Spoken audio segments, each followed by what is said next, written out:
لومړی زده کړې مو تر کوم ځای نه حاصلې کړې دي؟ موسیقۍ زده کړې خو ما داسې نه دي کړي.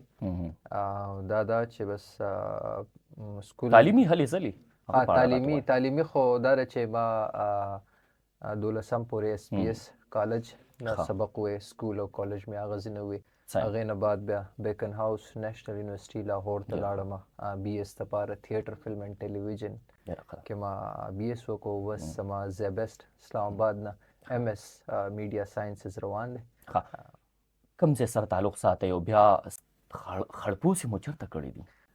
یمه خو داسې مونږ د چیل یو، مدین، چیل، بحرین دغه سایډونه چې کوم دي اوسیږو چې کوم دی مونږ مینګوره کې چې کوم دی ژوند کوو. فلحال خو لږ ملګرو علم پکې اضافه راولمه. ستاسو مورنۍ ژبه په اړه باندې به راته لږ خپل. زما مورنۍ ژبه توروالي ده. کوهستاني توروالي ورته خلک وایي. پښتو ژبه زما مورنۍ نه ده، خو بس مونږ ته داسې لګي چې زموږ مورنۍ ژبه ده ځکه مونږ دا هغه وخت نه زده کړې ده.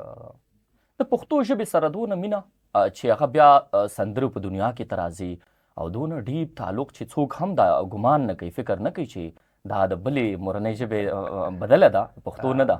څه فکر لري دې شاته څه راز و؟ داسې ده لالا جي چې یو خو پښتو په خپله ډېره زیاته خوږه ژبه ده، پښتانه ډېر خواږه خلک دی او همیشه دې ژبې سره چې تاسو کله چا مینه کړله نو دا خپل مینه واپس هغې ته ورکړې ده.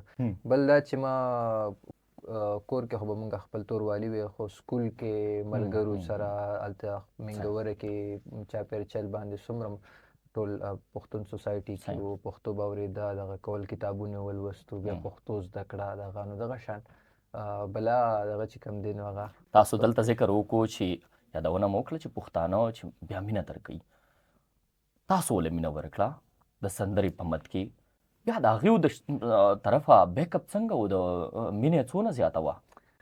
داسې دا چې ما خو د اردو هم سندره ویلي، توروالی مې وې، خو شروع مې پښتو ژبې نه کړې ځکه زه سکول کې وم نو هلته چې کوم دی نو ما نعتونه شروع کړو، د هغه طرف نه دې خوا راغلم او دا زه هر هغه کې وایم په بل اوس خیبر نیوز کې زموږ څه انټرویو و هغې کې ما وایي چې یاره زموږ یو اسلامیاتو ټیچر و هغه ما ته قهرېږي ملکه چې زما نوم به چېرته نه اخلي، نه به ما ته د مینې نه شیبي جیکسن وي، مایکل جیکسن هغه کې که نه. نو بیا مونږ سټارټ کې واړه وو نو مونږ خپل بینډ نوم یې ښودی و شیبي جیکسن د بینډ او دغه. نو بس بیا دا ده چې سکول ملګري وو را سره هغو به ډېر زیات په مخ هر محفل کې وي شاب به سندرې ووایو، شاب به دا ووایي دغسې. نو بس هغه شانه پښتو سندرې سره مینه او دغه اورېدل او دغه نو بس. کورنۍ کې مو سندرغاړی آیا تېر شوی یا څوک پکې فن سره وابسته لري؟ زمونږ کور کې زمونږ کلي کې بلکل هم داسې څوک. بیا راځم دا ټولنه داسې ده چې دلته یو داسې کومه ګام پورته کې د ګڼ شمېر ستونزو سره خلک مخ کېږي. آیا داسې کومو ستونزو سره ته اول ځل باندې سندره وې د مور پلار نه، د خویندو ورونو نه، د خپل خپلوانو طرفه کم داسې مزاحمت سره مخ شوې؟ کور نه خو داسې څه دغه نه و، زه بابا په خپله ډېر زیات سپورټ کولم.